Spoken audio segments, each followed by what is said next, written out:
Hello friends, welcome to home makers Pavul. இன்றைக்கி நம்ம செய்ய போகிற ரெசிபி ஒரு மசாலா மக்ரோனி தான் செய்ய போகிறோம். வாங்க எப்படி செய்கிறதுன்றதை பார்க்கலாம். அதுக்கு ஒரு வாணலில் தேவையான அளவு தண்ணி எடுத்து நல்லா கொதிக்க விடுங்க. கூடவே உப்பும் கொஞ்சமாக ஆயில் சேர்த்துக்கோங்க. இது மக்ரோனி தனித்தனியாக இருக்கிறதுக்காக தான் நம்ம இந்த மாதிரி வேக வைக்கும்போது சேர்க்குறோம். இப்போ இதில் நான் ஒரு 300 கிராம் அளவுக்கு மக்ரோனி எடுத்து வச்சுருக்கேன். அதை இப்போ தண்ணி கொதித்தோடனே நம்ம சேர்த்துக்கலாம். சேர்த்துட்டு அப்பப்போ இதை லைட்டாக கிளறி விடுங்க, இல்லைனா அடியிலே அப்படியே ஒட்டிக்கும். இந்த மாதிரி கிளறி விட்டுட்டு ஒரு 8லேருந்து 9 நிமிஷம் தேவைப்படும். இந்த மக்ரோனி நான் எடுத்துருக்கிறது தேவைப்படும் வேகிறதுக்கு. உங்கள் வீட்டில் நீங்கள் அடிக்கடி யூஸ் பண்ண இதை நீங்கள் பார்த்து சரி பண்ணிக்கோங்க. பாருங்கள், இந்த மாதிரி நல்லா வெந்துடுச்சு. இப்போ இதை நல்லா ட்ரைன் பண்ணிவிட்டு இது மேலே நல்ல ஃப்ரெஷ்ஷான தண்ணி கொஞ்சம் ஊற்றி ட்ரைன் பண்ணி வச்சிங்கன்னா, ட்ரைன் பண்ணதுக்கப்புறம் தண்ணி ஊற்றி வச்சிங்கன்னா நம்மளுக்கு மக்ரோனி தனித்தனியாக இருக்கும். அந்த மாதிரி எடுத்து ஒரு ஓரமாக வச்சுக்கலாம். இப்போ நம்ம மக்ரோனி எப்படி செய்கிறதுன்றதை பார்க்கலாம். அதுக்கு முதல்ல ஒரு பாத்திரத்தில் 1 கப்பு தண்ணி நான் ரெடி பண்ணிக்கிறேன். இது சில்லி பேஸ்ட்டு நம்ம ரெடி பண்ணணும் மக்ரோனிக்கு, அதுக்கு தான் இது. இப்போ நான் ஒரு 7லேருந்து 8 காஞ்ச மிளகாவை விதை நீக்கிட்டு அதில் சேர்த்துக்கிறேன். கூடவே 1/2 இன்ச்சு அளவுக்கு இஞ்சி சேர்த்துக்கிட்டு ஒரு 6 பூண்டு பல்லையும் சேர்த்து நல்லா வேக விடுங்க. வெந்ததுக்கப்புறம் இதை நல்லா மைய பேஸ்ட்டாக நம்ம அரைச்சி எடுத்துக்கலாம். இதுக்கு முதல்ல ஒரு பேன் ரெடி பண்ணிக்கோங்க. அதில் 2 டேபிள் ஸ்பூன் வெண்ணெயும் 2 டேபிள் ஸ்பூன் எண்ணெயும் சேர்த்து நல்லா கொதிக்க விடுங்க. எண்ணெய் காஞ்சதும் அதில் நம்ம அரைச்சி வச்சுருக்கோம் இல்லையா, அந்த சில்லி பேஸ்ட்டு நமக்கு தேவையான அளவுக்கு, இப்போ உங்களுக்கு எவ்வளோ தேவையோ அந்த காரத்துக்கு அதை சேர்த்துக்கோங்க.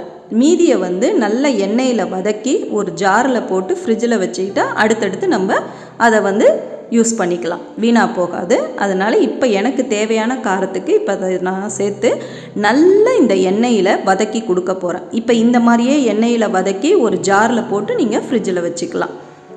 இப்போ இந்த மாதிரி நல்லா வதங்கட்டும். இந்த எண்ணெயில் அந்த பச்சை ஸ்மெல் எல்லாம் போகணும், போகிற அளவுக்கு நல்லா வதக்கி விடுங்க. வதங்கினதுக்கப்புறம் இதில் இப்போ பாருங்கள், நல்லா இந்த எண்ணெய் கொதித்து நல்லா வதங்கி வருது இல்லையா. இந்த ஸ்டேஜில் நம்ம இதில் 2 வெங்காயம் நல்லா பொடியாக நறுக்கி வச்சுருக்கேன், அதை சேர்த்து நல்லா வதக்கி கொடுக்கலாம். இப்போ இந்த பேஸ்ட்டு, இந்த வெங்காயம் இது எல்லாமே நல்லா வதங்கி வரணும். அதாவது இந்த வெங்காயம் நல்லா ப்ரௌனாக, அதாவது தீஞ்சு போயிடக்கூடாது, நல்லா வதங்கி வரணும். கூடவே இப்போ இதுக்கு தேவையான உப்பு சேர்த்துக்கோங்க. இந்த வெங்காயம் வதங்கினதுக்கப்புறம் நம்ம மீதி உப்பை அப்புறமா சேர்த்துக்கலாம். இப்போ பாருங்கள், இந்த வெங்காயத்தை நல்லா வதக்கி விடுங்க.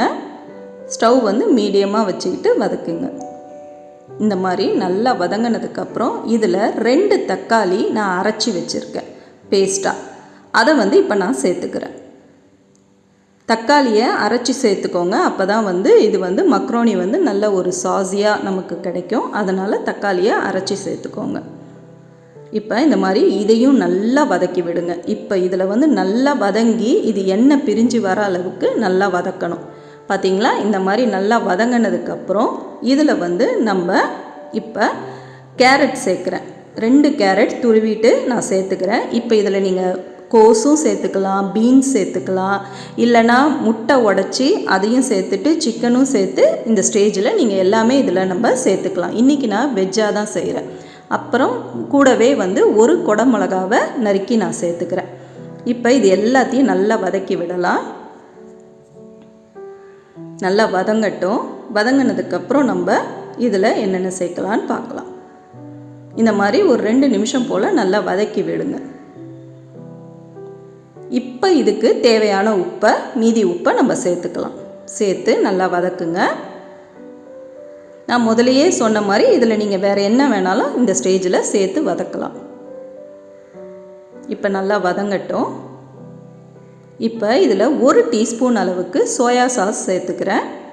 இது கூடவே ஒரு 1/2 கப் அளவுக்கு டொமேட்டோ கெச்சப் சேர்த்துக்கிறேன். கெச்சப் சேர்த்துக்கோங்க, சாஸ் இல்லை, கெச்சப் சேர்த்துக்கோங்க. சேர்த்து நல்லா வதக்கி விடுங்க. நல்லா வதங்கட்டும். நல்லா எல்லாமே கலந்து வரணும். கேரட், கேப்சிகம், வெங்காயம், தக்காளி, இந்த பேஸ்ட்டு எல்லாமே நல்லா வதங்கி வரட்டும். நல்லா மிக்ஸ் ஆனதுக்கப்புறம் இதில் நம்ம வேக வச்சு ட்ரைன் பண்ணி எடுத்து வச்சுருக்கோம் இல்லையா மக்ரோனி, அதை இப்போ நம்ம சேர்த்துக்கலாம்.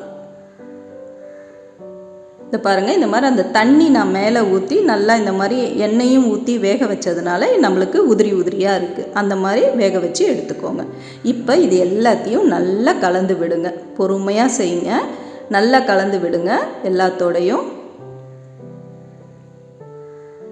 இது போல் நல்லா கலந்து விடலாம். இந்த மாதிரி நல்லா கலந்து விட்டதுக்கப்புறம் நம்ம இதில் பாருங்கள், இப்போ நல்லா கலந்து விட்டாச்சு. இப்போ இதில் நான் மோசரல்லா சீஸ் எடுத்து வச்சுருக்கேன். அதை நான் துருவி சேர்த்துக்கிறேன். நீங்கள் வீட்டில் எந்த சீஸ் வச்சுருந்தாலும் பரவாயில்ல, அதை துருவி சேர்த்துக்கோங்க. இந்த மாதிரி துருவி நம்ம சேர்க்கும் பொழுது இந்த மக்ரோனி நல்ல சாஸியாக சாப்பிட்றதுக்கு ரொம்ப நல்லாயிருக்கும். இதை லஞ்ச் பாக்ஸ் ரெசிபியாக கூட நீங்கள் பசங்களுக்கு கொடுத்து அனுப்பலாம். கண்டிப்பாக காலியாகி தான் வரும். அதனால் இந்த மாதிரி செஞ்சு பாருங்கள். இது ஆக்சுவலாக ஒரு இந்தியன் ஸ்டைல் மசாலா மக்ரோனி தான். இது ஆக்சுவல் மக்ரோனி இப்படி செய்ய மாட்டோம். இது இந்தியன் ஸ்டைலில் நம்ம செஞ்சு பார்க்குற ஒரு விஷயந்தான். ஓகேங்களா? இப்போ இதை நல்லா சுட சுட சர்வ் பண்ணி ஃபேமிலியோடு என்ஜாய் பண்ணுங்கள். இந்த ரெசிபி உங்களுக்கு பிடிச்சிருந்துச்சுன்னா லைக் பண்ணிவிட்டு கமெண்ட் பண்ணிவிட்டு மறக்காமல் ஷேர் பண்ணுங்கள். மறக்காமல் நம்ம சேனலையும் சப்ஸ்கிரைப் பண்ணுங்கள். இதே மாதிரி வேறு ஒரு ரெசிபியோட சீக்கிரமே நம்ம இந்த சேனலில் பார்க்கலாம். Thank you friends.